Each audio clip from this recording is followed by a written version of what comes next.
Good thing I showed up today. I was up late playing online poker. I had a few deep runs yesterday. I took third place in a $160 buy-in tournament. We're going to be reviewing some of those hands today. I took second place in a $100 tournament. I took 10th place in a $50 tournament that started with 3,900 people. Wish I would have won that one. And I made 3 day twos that I'll be playing either today or next week. So that's fun. Lots and lots of deep runs. We were finished at about 3 a.m. And that's good. We're playing online to get some good content for all the poker coaching members. And I figured today we'll review some of those for all of you as well. Which site was I playing on? These are on America's Card Room. I do not vouch for, tell you to play, etc. on America's Card Room. It is an incredibly low quality program. I was quote unquote disconnected from like 1 out of my 15 tables for about a third of the entire day. So that's not good. And to be fair, yesterday every other site went down too, so who knows. But I would definitely not recommend you play on the site unless you have no other good options. And also do not keep any money on the site because it may go down and they may take your money at any point in time. So please do not take this as any sort of endorsement whatsoever for that site because that is not what I recommend at all. Had a days 2 work into your deal with Amy about playing on Sundays, LOL. Yeah, well, it is what it is. ACR, Mac would be disappointed. Yes, well, there are no other good options, and they have lots and lots of volume, which is all I really care about. All right, let's take a look at some hands. So here we are looking in Hold'em Manager 3. Some of you told me to upgrade to Hold'em Manager 3, so I did. We figured out how to make it function properly. Does this layout look okay? Looks like it does. So let's briefly go through our stats that we have on the players. Here we have VPIP, pre-flop raise, steal, which is late position raise, fold big blind to steal, 3-bet, fold to 3-bet, 4-bet, fold to 4-bet, flop continuation bet, turn continuation bet, river continuation bet, fold to flop bet, fold to turn bet, fold to river bet, and then check raise, flop, turn, and river. The numbers on the bottom usually do not matter all that much. So let's take a look at this hand. I'm not exactly sure how to show this without the opponent's cards up. Actually, I think what I can do is I can do show hand results. I can turn that off, and I know I've already selected these hands to review. So here we are. Let's take a look at some of these hands. So we have King Jack offsuit. This is definitely a fine spot to raise 45 big blinds deep. Right? We're going to be raising King Jack in this scenario basically every time. If we get jammed on by the short stack, we're going to be calling. So nice, easy raise spot. We get called by this player with a big stack. Big blind calls as well. Flop comes King 7-6. This player checks, and I think we probably just want to bet here. This is a situation where we have the best hand the majority of the time. Obviously, the caller could easily have a hand like King Queen or pocket 7s or pocket 6s, maybe even 7-6 suited. Same thing for the big blind, but we have the best hand the majority of the time, and I don't really mind if we get a little bit of protection. And we can get called by some worse hands like draws, like pocket 8s, etc. So I like betting. And I think you want to go on the medium side in this scenario because we are trying to get called by lots of draws and lots of perhaps worse made hands. Like anyone with any king is going to call. And this guy could also have King 10 and King 9, maybe even King 8 suited. Who knows? So we do bet, and then we get jammed on. So take a second, think about this. This is in the middle stages of this tournament. This hand took place 3 or 4 hours into the tournament, so we're not in the money or anything like that. Ask yourself, what would you do in this scenario? Why are you raising King Jack from early position? Well, realize we're in the low jack seat, right? We have the button, cutoff, hijack, low jack. Slightly loose, but I will definitely say that you should be raising wider than the GTO strategy in basically all scenarios because your opponents are not going to respond with the GTO strategy. Meaning they're not going to be 3-betting you nearly often enough. So if your opponents do not 3-bet you nearly often enough, that allows you to raise wider because you get to see the flop more often. And when you see the flop, you typically realize your equity okay. So you actually should be raising a little bit wider than perhaps you think, but this is just a fine standard spot to raise. King Jack offsuit. I think this is a rough spot, but I think it's probably just a call. In my mind, we realistically only lose to King Queen here. You wouldn't think the guy's just going to rip it in with King Queen, although he may. You wouldn't think he's going to rip it in with like sevens or sixes. You think he just raised small. In this spot, I expect to be against a draw a huge amount of the time. And, you know, that could be a draw ranging from 9-8 of diamonds. It could be a hand like Ace X of diamonds. Or it could just be some really, really big blunder. And remember, this is a $160 buy-in tournament, which is, you know, medium-ish stakes. It's you know, high enough. But I think that this is a spot where I'm usually calling in these scenarios because, well, at least in today's environment, people on this website that caters to unsophisticated Americans, these people aren't very good at poker. I'm just going to throw that out there. They're not very good at poker. What about sets? Yeah, he could have sets, right? I mean, but would he just rip it in for loads of chips? That's really the thing. I think you're going to generally find people are making these big shoves. They either have a marginal made hand they're looking to protect, which realistically, King Queen is the main one I lose to, or a draw. So I don't love calling in this spot, but I think given the pot, I mean, realize the pot's already, you know, I bet I had 12 big blinds in here. So in this situation, I'm calling to win a pretty good amount. I need to win like, what, 40-ish% of the time? I think we probably are. You think he has King 7. Well, realize a lot of people don't even call with King 7 preflop. But maybe they do, maybe they don't. If he had King 7, I would like, it's a pretty big blunder to shove. That said, like shoving much of anything here is a pretty big blunder in my mind. Anyway, I think this is just a call. You don't like it, it's close, but we do call it off. And, well, diamond comes, so we probably lose. But, no, he has pocket queens. So, a blunder.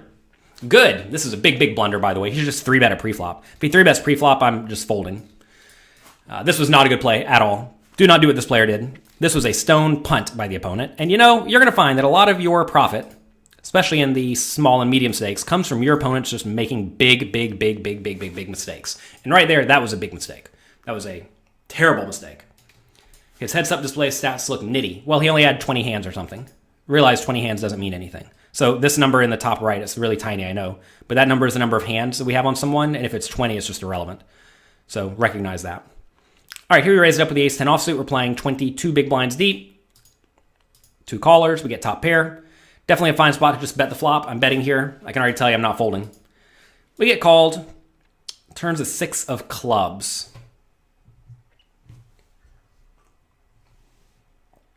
Matthew says, strange. I would have 3-bet preflop with the queens. Well, realize you're not playing the hand. This is my opponent who's playing the hand. It's very, very important to realize you're not the one playing the hand. Whenever you're playing poker, you're not playing the puzzle of what would I have done in this spot. You're playing the puzzle of what would my opponent do in this spot, right? Whenever you're sitting there playing. Now, obviously, if you're reviewing someone's hand history and you think they're good, you want to be asking, what would I do in this spot? And is it different than what the presumably better player's doing? But whenever you are playing poker, you should not be thinking, what would I do in his shoes? Because you're not in his shoes. This is a random guy playing a random tournament on an unsophisticated site, right? So you have to presume that they are probably not all that good. Okay, so anyway, we get a pretty bad turn, I think. It's not like the worst turn ever. Like an 8's clearly worse. But it's not great. So the question is, do we just keep betting here, or do we check to give the opponent the opportunity to bluff? And I think go either way. I definitely love checking 2 players who have stats like this. Obviously, again, only 30 hands. But this guy has playing 30/23, which is pretty loose and aggressive. Pretty high steal percentage, pretty high 3-bet percentage. This is a situation where these type of stats indicate, to me, people who enjoy bluffing. So if the opponent enjoys bluffing, I want to give them a chance to bluff. I realize there are lots of draws available. I realize we could easily get outdrawn here. But this is a situation where I think if we check, the opponent's going to make blunder some portion of the time. And if I bet, he's just going to fold out all of his marginal stuff most likely. So I think I like the check. He does now bet 2/3 pot, which does not seem like a good bet size to me. I think either here he should be betting all in, or he should be betting small, like 3 big blinds with basically everything in his range. You're going to find that whenever you're betting a kind of big amount like this, you're not really accomplishing a whole lot. Whenever you're betting 60% of your opponent's stack, unless you just have a stone airball, like ace 3 of spades or something. So once the opponent bets this big, I think we need to be all in. And the reason we need to be all in now is because if he does have a draw, I just want to get the money in immediately. And if he does make some mistake and fold out like a gut shot, that's fine. I'm obviously never folding this hand, right? The thing is, if he does have a hand like, let's say, king, queen, right? If I call the turn bet, he's just not going to bluff the river. It'd be pretty bad to bluff the river, I think, because like I'm pretty much always calling in this scenario. But like once I could call, 18 and a half, or 10 and a half out of my 18. But I think we just want to go ahead and put the stack in. So we do put the stack in. He calls. He has king jack. So good. Got him again. If we bet the turn here, I don't know if this guy planned on folding this, but clearly checking got him to bluff, and we got him. What a lot of people do wrong in this spot, again, sorry if you can't necessarily see through here. I'm telling you it's king jack. You can trust me on this. Maybe I should unlock it and move it so you don't have to trust me. Don't trust people. Verify it yourself. Can you see it, king jack now? Can you see the king jack now? There you go. I'll move it right here. All right. Lock and save. Okay. So I think this is pretty nice. Watching these, you think you're folding way too often. Yeah, well, maybe. That's why we're reviewing this. I'm letting you all see how I'm playing these hands, right? This is how I'm playing these spots. Realize you're going to have big swings. Yesterday, I think I was in for like 40 tournaments, 40 bullets over the course of the day. You have to realize in these a lot of these websites now are really just trying to rake you to death. A lot of these games let you rebuy in with something like 10 big blinds, and like they're just trying to, it's a rake trap to some extent. So you have the opportunity to rebuy in very, very late. And if you're buying in with 10 big blind stacks, which, I'm actually okay doing. I don't think I'm winning much by doing that or losing much one way or the other, but it's probably fine. Whenever you are buying in late, you're just going to have giant swings, like when you're buying in for 10, 15, 20 big blind stacks. So you're going to have big swings. So I was in for I think I maybe played 20 tournaments total, but I was probably in 40, 45 buy-ins, something like that. And we cashed for 150. So it's a good day. Do I play on Poker Bros? Absolutely not. As much as I dislike this America's Card Room, and I think it is a horrible site, I would absolutely tell you not to play on Poker Bros. That is a good way to have your money stolen. It's a good way to get cheated. It's a good way to perhaps end up in court. It's not really what you want to be doing. It's a good way to support organized crime. So anyway, have fun. ACR has infamously long reentry periods. Yeah, they do. I know GG does as well. Those two sites have super late reentry. Super hard rake traps on both of those sites. All right, so here we have pocket twos. We have a min raise. This is a spot where folding is fine. If there were a lot of jam stacks behind me, I would be very inclined to fold this. However, this guy's playing pretty loose. This is one of these scenarios where, since he's kind of loose, I can realistically call pre-flop and then play this hand for just its value post-flop on a lot of boards. So I think this is fine to call. I definitely don't think we need to be 3-betting this hand. So we're just going to call. I think folding's fine too, by the way. Kathy says, if you're enjoying this, hit the like button. Yeah, if you like this, hit the like button. Opponent bets flop. 3 big blinds, we call. So here, the opponent's range is very wide, right? So when the opponent's range is very wide, you just cannot fold on the flop, I do not think. This is one of these scenarios where we're going to call flop and fold to a turn bet. I would also call here with a jack or a pocket eights. Like with pocket eights, I'm going to call flop and call turn. It's very important to realize this guy's stats are very, very loose. Whenever the opponent has very loose stats, you just cannot be making big folds. Turns to 6, the opponent checks. Take a second, think about this. What would we do in this scenario? What do I think of the play on Party Poker? I think Party Poker has pretty decent players. Party Poker does not let you use heads-up displays, and I personally love heads-up displays because heads-up displays are very, very valuable to good players. And turns out I'm at least an okay player. And if you know how to use the information on a heads-up display better than your opponents, that's going to result in you making more money. Sites that do not allow heads-up displays, like Party Poker and GG, essentially force you to play good GTO poker or really pay attention to what's going on at the table. And I play lots and lots of tables. I actually recorded my entire session yesterday, all 14 hours of it. And Like, you'll see, I lean on the heads-up display hard. I'm not paying attention to what's actually happening at the table. I'm looking at these stats. Like right here, you see, I have no clue who this guy is. But I know what these stats mean. These stats mean loose guy. Loose against a loose guy, you just do not fold. All right. So I think this is spot on the turn. We probably just want to bet small. There are lots and lots of turns that are very bad for me. Obviously, ace, king, queen, jack, 6, maybe 10, 9, 8, 7, right? There are lots and lots of bad turns. I think this is a spot where we want to be betting small for value and protection. How do you know if your site allows a heads-up display? If you go to hold'emanager.com, they have a heads-up display for every site where it is allowed. So that's that.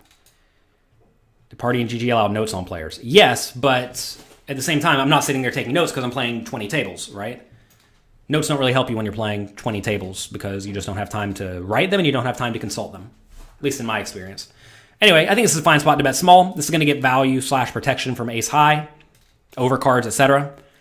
And the opponent just folds. And this is a fine result. Realize a lot of people here, they will just check back turn and then be in a tough spot on the river. You have to realize this guy is going to bet the river a lot. And if it does go check on the turn, we need to call a river bet, I think, but it's certainly not a great situation by any means. So we bet, he folds. Nothing fancy, but I think that's nice. Min raise the ace-10 suited, which is great. We bet flop. This is definitely a spot where we want to bet on the bigger side. Against an under-the-gun +1 caller, that player should have hands like ace-king, ace-queen. Well, maybe not actually. So remember, he just called. So maybe he doesn't have ace-king and ace-queen. He should have stuff like ace-jack, which I lose to. King-queen, which I lose to. But then perhaps stuff like ace-x suited, perhaps stuff like king-jack suited, queen-jack suited, jack-10 suited. Stuff to actually say what this player should have, because I really don't have much of a flat calling range in this scenario. I'm usually going to have just a lot of good, big suited hands. But I think we just need to bet here, and we're fine playing for all the money. So we do bet. This guy jams. Take a second, think about this. What do you think about this scenario when this guy jams? What do you think this guy's range actually is when he jams? Remember, I raised under the gun. He called. And now he's jamming on this board. It's a pretty rough spot, actually, if you think about it, because like he should probably just jam if he has king, queen immediately, because I'm obviously going to have all sorts of good hands when I 2/3 pot this flop. So he could easily have king, queen. He could easily have ace, jack. The thing is, he would probably jam ace, king, and ace, queen pre-flop. You have to assume, right? He may jam ace, jack. It's tough to know. It's actually tough to know. I mean, this is one of these scenarios where if you actually think about what a reasonable range looks like, this is probably pretty close to a fold. But, again, it's a random $160 tournament. So we're not folding. People are going to be making big blunders. So easy call here. We're probably going to win. And the opponent has ace queen, which I think is a pretty big error pre-flop. I think it's just an easy jam. And good, the opponent made a punt. If the opponent did have king jack on the flop, I think it's probably just a reluctant call and then fold to a turn bet. But good. Like right here, notice if the opponent just jams pre-flop, I would have had to fold. Oops, what happened there? Ah, I see. This is slightly different than old school Hold'em manager, which I'm used to. Oh, goodness. Okay, yeah, right here, if I raise and he just shoves it all in, I would have had to fold, and he... Well, to be fair, it makes me fold a hand that he's dominating, but realize I'm actually going to win this pot a lot of the time where we both miss. So this is a situation where the opponent just wants to cash out his equity by jamming pre-flop. All right. We have a min raise under the gun. We're definitely going to be defending Jack 9 of diamonds. I'm going to be defending pretty wide in this scenario. Not super wide, not total garbage. Like if I had Jack 3 offsuit, I'd fold. But like Jack 6 suited, I would still call. So we're defending big blind pretty wide in this scenario. So I like it. We get a marginal flop. You have to be very careful in this spot. Like if we're against a button raiser or cutoff raiser, we're just pretty happy with this hand. But against an under-the-gun raiser, we have to be way more cautious. Now, obviously, we are against an under-the-gun raiser, but we're only playing 5-handed here. So this is a spot where we are against the hijack seat. Against the hijack seat, it's much better. So we do check. Opponent bets. Seems like a very, very easy call. At this point, we have a very clear marginal made hand. Turns to 5. Check. Opponent bets again. This is a tough one. At this point, it's pretty easy for me to be beat by aces, kings, ace, queen, king, queen, queen, jack. Really, it's all the obvious hands. You all can read the board.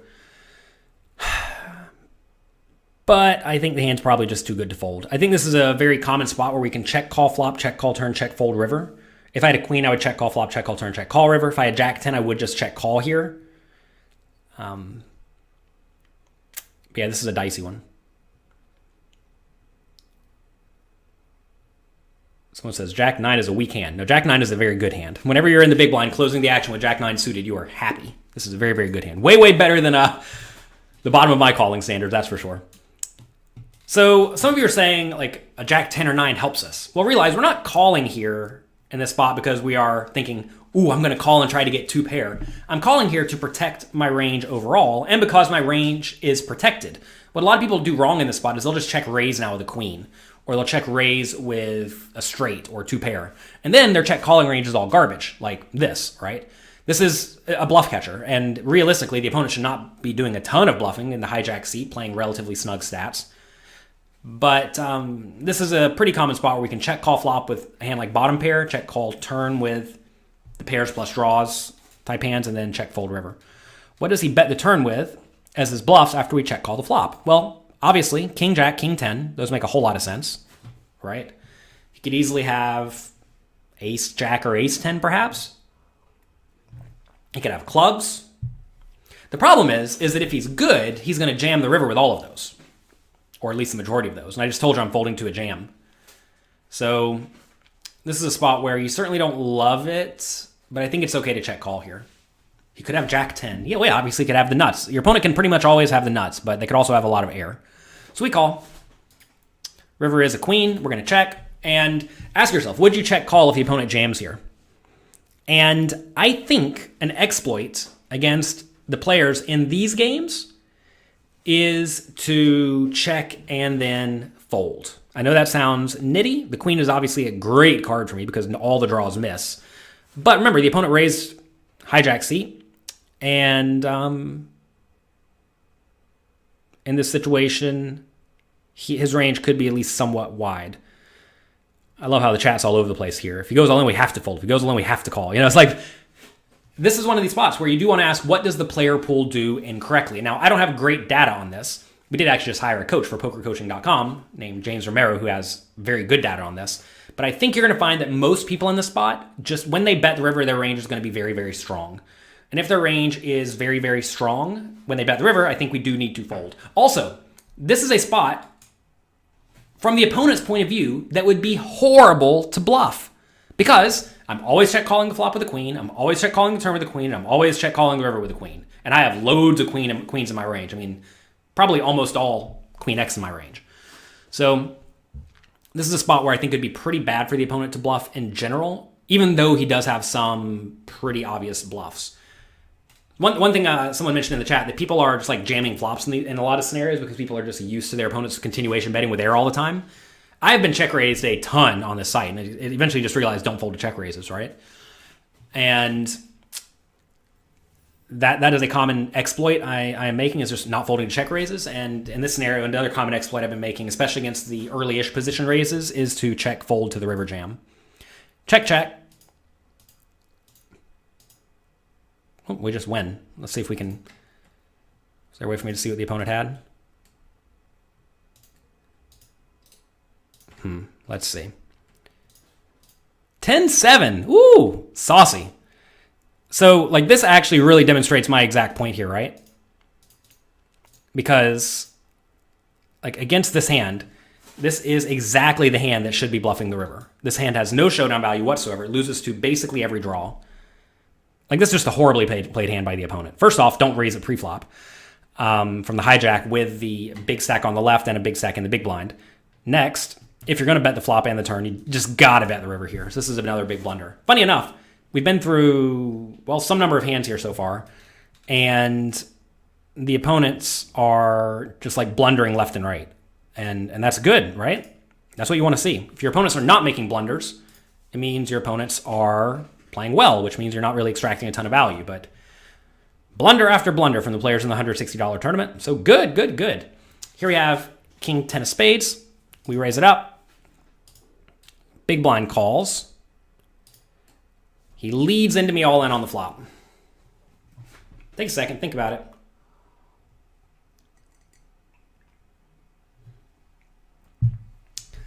Well, in this scenario, we need to win 33% of the time.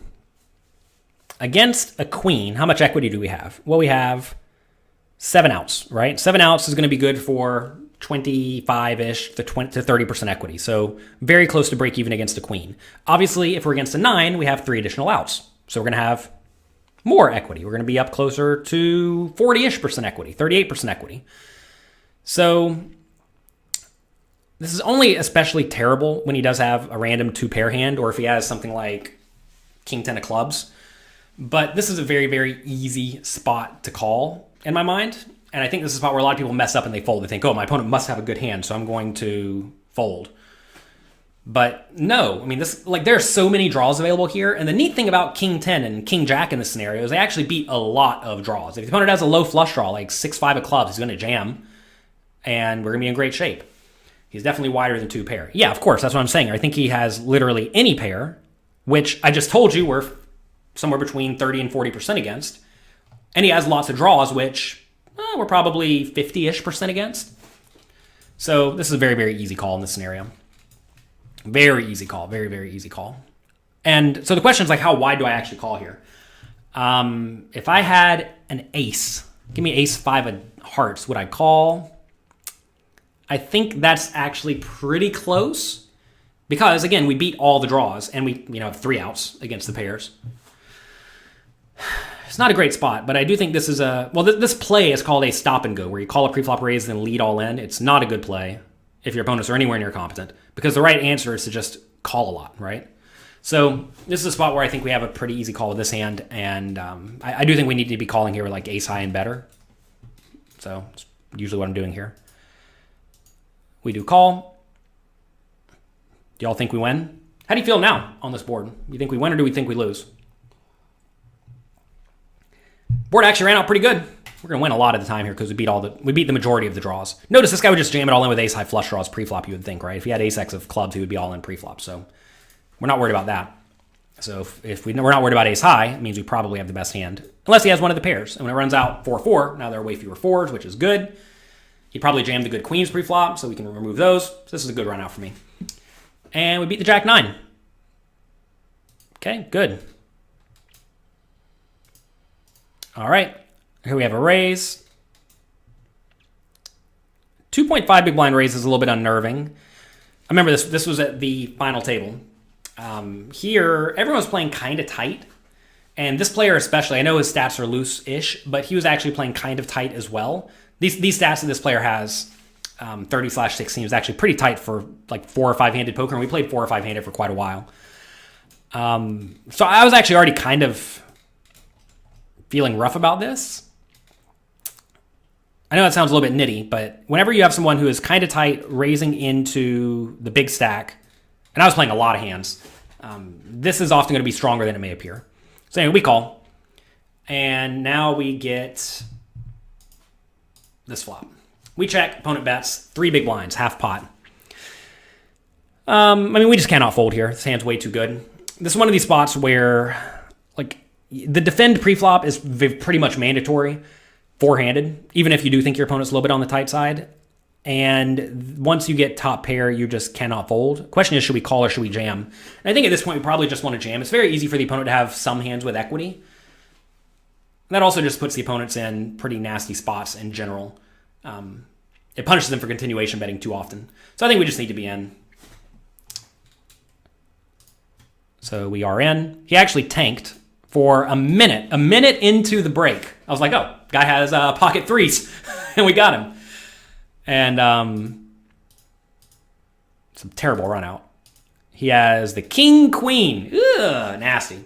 So one thing I will point out, something that was like very obvious on this site, is that when short stacks, we're not using min raises. In general, again, this is just default read from playing 20 tables at a time.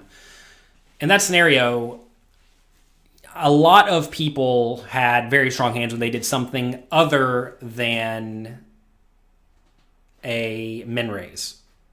right? So if you think the 2.5 big blind raise or 2.75 big blind raise is especially strong, you should just start being way tighter. I'm actually going to start being tighter in these scenarios whenever a medium or short stack does make an abnormally big raise. There's another spot yesterday where like low jack seat raised to 2.75 big blinds. And I had something like 20 big blinds with pocket sevens or something like that, which is just normally a very, very easy all in. And I was like really close to just flat calling, but I still just made the easy all in. And he had pocket jacks and I lost, right? And that's definitely another exploit I'm going to start making. So he took a minute to call with king queen. Well, he's probably just trying to slow roll me and get me tilted. I remember my wife was going to bed and she's like, what are you laughing at? Because it was so funny to me. Whenever people slow roll, by the way, do not let that bother you, because you have to realize that whenever someone slow rolls you, what they are telling you is they are saying, I think you are so immature and such a baby and lack experience so much that you're going to care if I take time and waste a minute of your life or make you think you're going to win and then you don't. Like, don't get annoyed by slow rolls. Realize that that is a tactic that people can use against very feeble-minded people. And don't be feeble-minded. Why do I care if I win or lose the pot? I win or lose the pot either way, right? It doesn't matter if it takes an extra minute. I'd obviously rather replay faster because I think we have a nice edge. But this is a scenario where we are obviously just stacking off.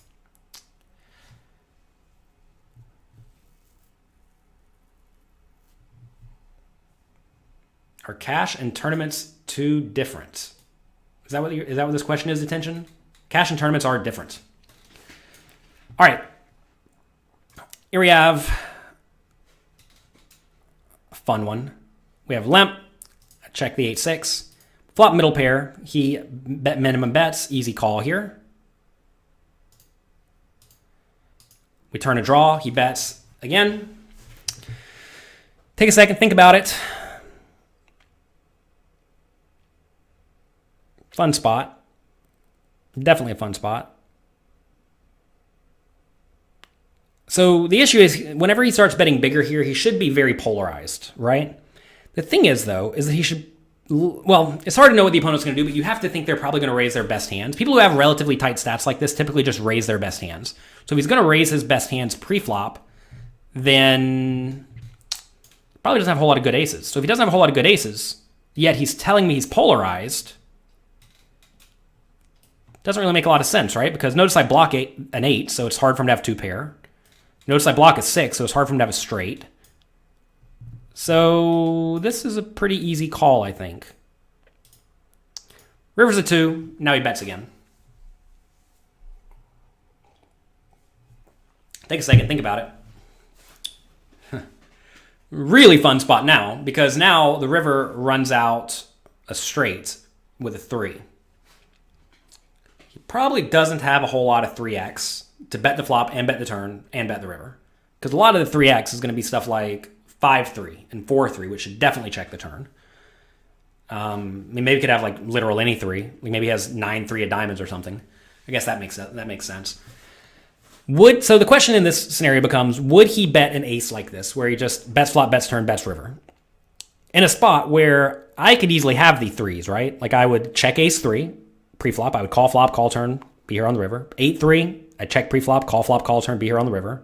4-3, I'd be here. Not that that's a ton of combinations or anything, but it is some. Also, obviously, I could just be sitting here with like some combination of sets. We could have two pairs. Two pairs not going to fold clearly. So it's an interesting spot, right? Where I think everything combined, I think makes this a reasonable scenario to call, because the majority of the diamonds missed. And again, never overestimate the chance of your opponent just doing something stupid with, who knows what. So I think this is a call. I do not think this is a standard call. I think this is a very optimistic call, but I think it's probably a call. Louis Philippe says he's also very low on aggression, which actually does make this closer to a fold. Now look, Louis Philippe, we have 200-something hands. River bet is very low up to this point. To be fair, though, 200 hands is actually not a ton. I would definitely tell you these numbers on the right-hand side here, the turn and the river stats, I'm almost never using those. In these scenarios, I need to have pretty decent stats. So I think given we need pretty decent stats, I'm just not ignoring those. So I don't know. I like the call, I think. Definitely an optimistic call, though. And he has, the 9 and the 8. It's not what I expected to see at all. Given I just told you all I'm never folding an ace or better, and I said this is basically the bottom of my calling range, that makes this bet horrible, right? This is one of these spots where you just happen to run into it when the opponent essentially makes a blunder by betting with a marginal made hand, and you happen to have a pip or two worse. And that's going to happen. Don't let it bother you. Such is life. Continue playing well and move on with your life. Definitely try to take notes on stuff like this. Like if you see, so whenever you're playing fewer tables, you definitely should be taking notes on things your opponents do very, very wrong. And this is definitely not a good play. So he got us. All right, next hand, move on with our lives. You all like the 9-8, yeah. I was not expecting to see 9-8. Like whenever you're calling there basically thinking, I hope the guy doesn't have a whole lot of ace-x, because if he's betting the ace-x, it's probably a losing call. Because ace-x seems like a really obvious check call there. So if ace-x is a really obvious check call, then like he should just never be bluffing 9-8, right? Doesn't make any sense. All right, is this a bluff with the best hand? Well, let's talk about this, right? So how would we play the 9-8 in this spot? That's what someone wants to know. Limp pre-flop, min bet flop, check call turn. Like right here, I would already be deviating substantially. I would definitely check call turn. And I would definitely just like check call river. For the same reason I kind of hero called here, I think the opponent should be hero calling as well. All right, ace-8 suited, small blind. So at this point we have 11 big blinds. Seems like a nice spot to just rip it in. So that's what we're going to do. We rip it in. He calls us for 11 big blinds. How do you feel? What do you think about this spot? We're obviously very happy. Oh, he has the 9 and the 8. All right, so we lose. Not a bad run. I don't exactly remember how much we cashed for in this thing. Let me see if I can find it. Let's see. We cashed for, what's that say? 3,500 bucks. Not bad. Yesterday we also had another run and another one where we took second place in another $100 tournament. So solid day. We took 10th place out of 3,900 people in a $50 tournament. It's always a little bit of a bummer to take 10th place, but that's okay. So I actually have two other hands I want to show you all today. We're kind of running out of time though. I'll tell you what, let me talk to you all about a new promotion I'm running for Cinco de Mayo. I know everyone's stuck at home, having a party. So we're going to have a Cinco de Mayo sale. After we go through this, I'm going to show you two different hands I played with pocket aces yesterday that I think are very, very educational. So stick around. So for Cinco de Mayo, I know all of you are stuck at home having a party. We're going to be putting a lot of my best products on sale for all of you. You can go to pokercoaching.com/Cinco de Mayo right now to check it out. Natty says, yeah, having a tequila party. Exactly. Maybe we're having a whiskey party. Do you think this is whiskey at 9:42 a.m.? Could be. Maybe the party didn't stop. So if you play cash games, we have loads of stuff for you. We have how to beat wild games. If you're playing online poker in America right now, you definitely want to be checking out these for how to play the loose games. If you're playing higher stakes games, definitely check out Crushing Tough Cash Games because the high stakes games are going to be difficult. I will say, many of my students have been spending a lot of time studying because they've been at home on quarantine and they're now crushing the games. I've had multiple people tell me just a few months ago they were not very good at poker and now they are really good at poker. All because they've just decided to actually sit down, devote some time to studying, and it's working. Louis Philippe, a good example. Poker Coaching Premium has been extremely beneficial. This weekend, he took down a 3,000 person tournament. Wow. Congrats, Louis Philippe. You're crushing it. We also have the Cash Game Masterclass. If you want to get good at cash games, if you want to learn how to play fundamentally sound poker, this is the course for you. We also have loads of tournament content. Here's the Montreal Masterclass where I review every major hand I played in I think it was a $10,000 or $5,000 buy-in tournament. I think I took 8th place in that one. We have the Bigger 109 first place review. We have me reviewing some of the best players in the world, actively learning from them. So make sure you check that out. We also have study sessions where I coach students. One of my students here, Blaz Zerjau, he actually turned $5 into $1.2 million on Party Poker. That's pretty nice. Always good to see poker coaching members winning all the money, like literally all the money. Then he was very smart, very level-headed. We designed a strategy to help him make sure he was set up for life. He's sticking with it. He went out to Vegas at the World Series, played some World Series Europe events, and did fine. But then right after that, he won another $250,000 online in a big tournament. So, solid run for Blaz. I'm glad that helped him, and I coached him for over 13 hours to make that happen. Obviously, he's a very good player too. He probably would have done it equally well without me. So, all of these courses are actually included in Poker Coaching Premium. Let me tell you a little bit about that. Here are our coaches. We have myself, Matt Affleck, Alex Fitzgerald, Evan Jarvis, Jonathan Jaffe, one of the best exploitative players in the world. We have Michael Acevedo, the GTO master. He wrote the book Modern Poker Theory. Lexy Gavin, Tristan Wade, and Faraz Jaka, another super high stakes, super crusher, who actually just recorded himself playing all day as well, just like I did. And he's going to be releasing that for Poker Coaching Premium members. We also just hired one of my favorite young poker players, James Romero. He is a super crusher. Look him up. He was in the top 10 poker players in the world last year. And he's going to be teaching you all very, very soon. He just turned in his first batch of content. Also in Poker Coaching Premium, we have tons and tons and tons of quizzes where you can go through and play as if you have a world-class pro sitting there over your shoulder helping you.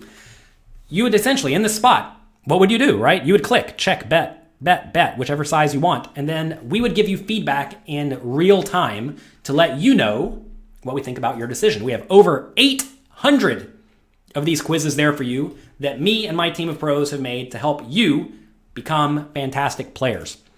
We also have over 45 challenge webinars where I go through and ask you, how do you play your entire range in various scenarios?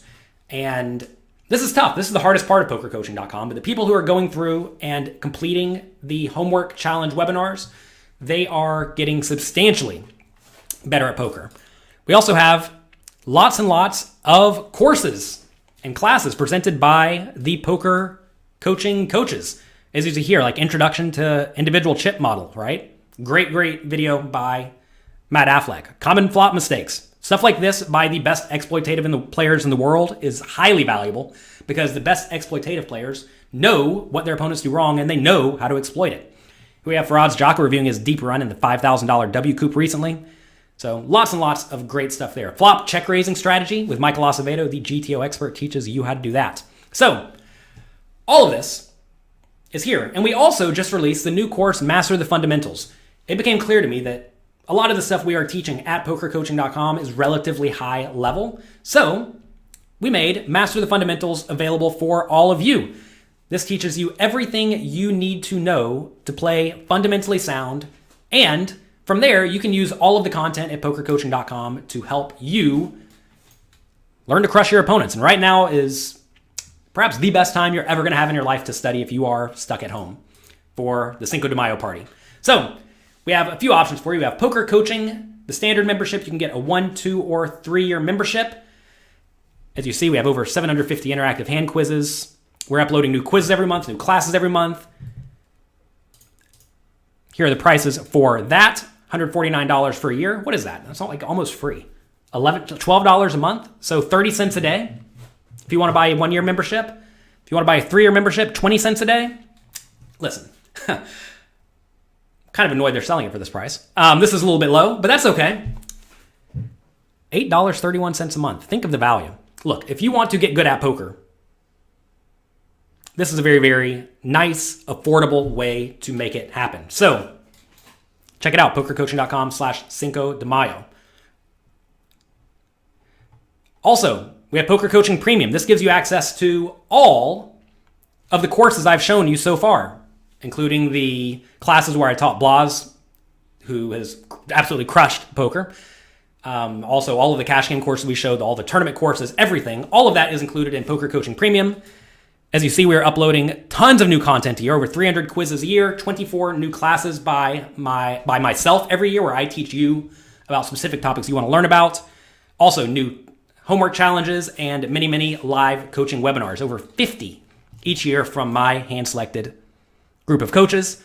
And for Poker Coaching Premium, normally we charge $99 a month, but you can get it for roughly half off, $649 for a year right now at pokercoaching.com/Cinco de Mayo. And listen, I realize $649 may feel expensive, but we have the most inclusive training site you will find for No Limit Texas Hold'em. We have courses designed to get you good at poker, and many of my students are absolutely crushing the games. So check it out right now, pokercoaching.com/Cinco de Mayo. Hope you enjoy it. And if you learn something, if you crush the games, let me know, because I want to share that with everybody else. All right, so I told you we'd have two more fun pocket aces hands. Here we have them. Let's see what's going to happen. We are playing 37 big blinds deep, facing a raise. We decided 3-bet. I think this is nice and standard. If we were in the big blind, I would strongly consider flat calling. But from the small blind, I think 3-betting's fine. Here we make a small continuation bet. Opponent calls. Turn is a jack. Take a second. Think about this. What would you do in this scenario? I don't even remember this hand. I don't know why I selected this one. I think we probably want to check here and give the opponent every opportunity to bluff. Obviously, this player has pretty tight stats, but I definitely think this is a scenario where we probably want to check. Is this a cash game or a tournament? These are all tournament hands that I played yesterday. So we do check. Opponent bets 5 big blinds. Take a second. Think about it. What should we do here? Well, easy call. John says he's been a Poker Coaching Premium member for 3 months. He got second in the 125K on ACR yesterday. Congrats. Good job, good work. Don't wait to sign up, people. That is right. If you want to study and get good at poker, today is the time. May the 4th be with you. That's right. May the 4th be with you always. So we check call. River's a 7. We check. Opponent checks. What's the opponent have? Obviously, we win. Let's go back. I'm not exactly sure what the opponent had in this hand. I'm not even sure why I showed you this. The opponent had the queen 9. That is why we checked. That's why we're showing this hand, because notice here, if we bet turn, the opponent's just going to fold, and we don't extract any value, right? Notice that whenever we check the river, if we just like lead the river or something like that, we do not get called as well. So this is a very nice spot to give the opponent plenty of room to bluff. And you see that this player even has pretty tight stats, right? But despite that, people will still just bluff some portion of the time. So should the opponent bluff the river? I mean, he obviously has some worse rivers, like the low diamonds, or some worse hands to bluff, like the low diamonds. But I actually don't mind the give up here, because I am going to have a lot of kings and a lot of jacks here if I'm anywhere near competent. Notice here, though, that like if I was always betting the turn with all of my pocket aces, all of my kings, and all of my jacks, when I check the turn, I'm going to be really weak, and this guy's just going to run me over. But instead, we protect our range by checking, right? Make sure you protect your checking range, especially in spots where you beat some value hands, and you just know you're literally never folding on any river. And some people may look at this and say, yeah, well, you let him draw to the 10, and they could have beat you. Yeah, but if he wants to put in 30% of his stack, feel free, right? This is a spot where you definitely want to make sure you are protecting your range by checking. All right, one more hand for you all today, and then we're going to pack it up. 2 big blind raise, call. We have pocket aces on the button.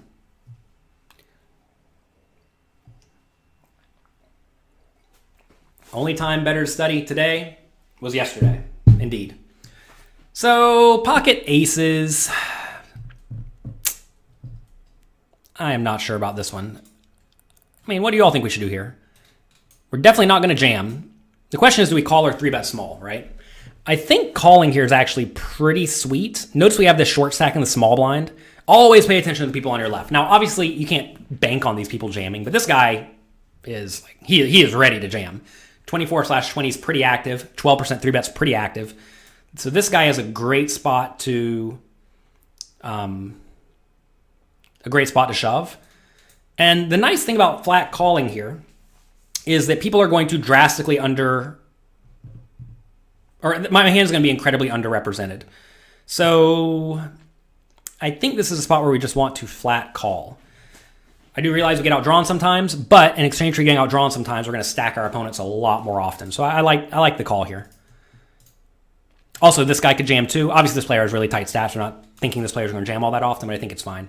And I'm sure a lot of people are sitting here thinking, but you let them see the flop for free. The thing is when under the gun raises and someone calls, and then I put in a third of my stack. I mean, I could be bluffing. I'm telling you right here, I'm not bluffing. But this is a scenario where I really don't have much of a 3-betting strategy at all for non-all-in. And I don't want to just rip it in here with aces because we're just going to get folds every time. So I definitely like flat calling here. 7-7-2, which is beautiful. So this is a scenario where now we have a pretty easy call. If I raise here and someone has a 7, they're always going to stack me. If I'm against an overpair, we're probably going to stack him anyway. And I really want to let this player stay in the pot. Notice we have no hands on him, right? We have 3 hands, so the stats are irrelevant. So this is a great spot to just flat. If I do call here, and this player rips it in on me, with these stats, 10/3, I would actually just fold. I know that may sound super nitty, but this is like where you have to learn to play well after the flop. And this is a good example of that, where we're recognizing we could be beat in this scenario very easily, but I think this is a fine spot to just flat. Once this guy folds, we know we're in perfect shape. Opponent bets turn. Take a second, think about it.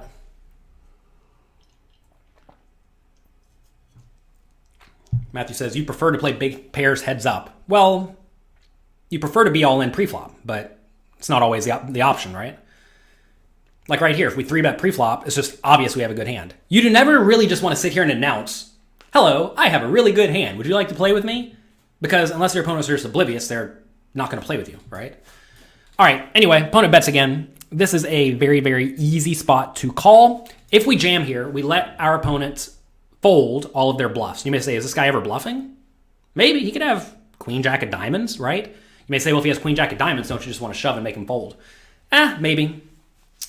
If he has queen jack of hearts, though, certainly don't want to let him fold. And you may say, well, he's never bluffing those hands. Realize, just because you would not make a play does not mean the opponent would not make the play.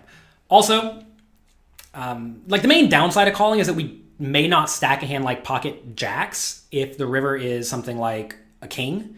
But I think we still probably just stack pocket jacks even on a king because the pot's already going to be 25 big blinds. We only have 15 left. Easy call here. Opponent jams river. Easy call. Obviously, we're never folding, clearly. That should be obvious. We're not folding on any river. And the opponent has the king jack for a literal airball. Stone airball. And this kind of thing comes up a lot. I had a hand in a $1,000 tournament at Dusk Till Dawn in Nottingham recently where we did a very similar thing. And someone actually punted off with king jack offsuit in a very, very similar spot. A lot of people look at this and say, oh, you just have to 3-bet pre-flop. You must 3-bet pre-flop. But no, you don't. You're allowed to flat call. When you have a shallow stack size, your goal when you have an immense amount of equity is not to just win a small pot before the flop. The goal is to literally stack your opponents. And whenever you flat call, it makes your range look much weaker than it actually is. And that's going to result in your opponents blasting off. So very, very nice hand. I'm very, very happy with that one. Does a third diamond cause concern at all? No. We lose sometimes. This is the thing, Wolf Brother, you have to realize, we lose this pot sometimes, and that's okay. That is the risk we are willing to take in exchange for getting a free double up some portion of the time when the opponent just has literal no equity and decides to triple barrel us. And also realize we set up a very nice play pre-flop in this hand where, like right here as well, this is a spot where this player has a very easy jam, right? If this guy jams, this guy's going to jam, and then we get to call off as well, just absolutely crushing the opponents, right? So this is a scenario where you must get out of line and trap your opponents, and this is good. Like this is a good hand. This is where you start printing money where a lot of people don't, because I realize a lot of you here in the chat box said you're just 3-betting every time. And realize if I 3-bet this to 7.5 big blinds or I jammed it pre-flop, we don't win this double up. We win the pot, but realize winning the pot is not the goal. The goal is to win as much money as you possibly can when you're playing tournaments. Doesn't flatting here make our 3-bet jamming range too bluff heavy? No, we're still jamming ace king, ace queen, ace jack, queens, jacks, tens. I probably flat kings as well. It may seem a little bit... Kings may be a little bit loose to flat, but I still think kings is okay to flat. But no, our jamming range is going to be very strong linear range. And we can also flat call here with suited connectors, small pairs, etc. And having pocket aces and pocket kings in that range lets us flat a little bit wider. So anyway, nice hand. This kind of hand gets me excited. A lot of people think there's no play when you're playing these shallow stack tournaments, but we got the opponent this time. That's a good hand. All right, so that's going to be it for today. I hope you enjoyed this. If you want to better your poker skills, now head over to pokercoaching.com/Cinco de Mayo. We have big discounts to pokercoaching.com where, well, I teach you all how to crush poker. Did I win this tournament? I don't know. Yesterday, I took second place in a $100 tournament for, I don't know, $4,000, $5,000. I took third place in a $160 tournament we just reviewed for, I don't know, $3,000, $3,500, something like that. We took 10th place in a 3,900 person tournament with a $50 buy-in. I lost a $2,500 tournament 3 times. That was fun. And I made 3 day twos. So I actually have 2 day twos to play today. So I think we made day twos with something like $8,000 in equity. So all in all, very, very solid day. And I actually recorded the whole thing, and I'll be putting that up for poker coaching members at some point in the future. So if you want access to that at some point in the future, head over to pokercoaching.com/Cinco de Mayo. If you want access to all of these courses that I showed you, we have cash game courses, tournament courses, right? And this is just a small sampling. We have all sorts of content. We have content by many of the absolute best players in the world. We're hiring new coaches. We have over 800 interactive quizzes. All this is available for you at pokercoaching.com/Cinco de Mayo. How many tournaments was I playing at once? I think at most only like 15 yesterday, so not a ton. 249 people, only 73 likes. Come on. Well, if you enjoyed this, click like. If you didn't enjoy this, guess I won't see you on Wednesday. See you back bright and early. Have a great day. Enjoy yourselves. Good luck in your games. Check out pokercoaching.com/Cinco de Mayo.